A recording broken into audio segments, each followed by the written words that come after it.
Sağ direk açıyorum. Öndeki ayakla uzattım. Sağ direk. Şu an ayağı yere bastım. Hafif geçiyorum. Anlaşıldı? Evet.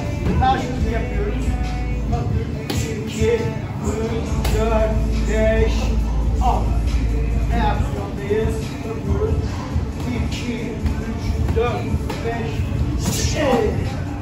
Anlaşıldı? Evet. Geçiyoruz hemen yerlerimize.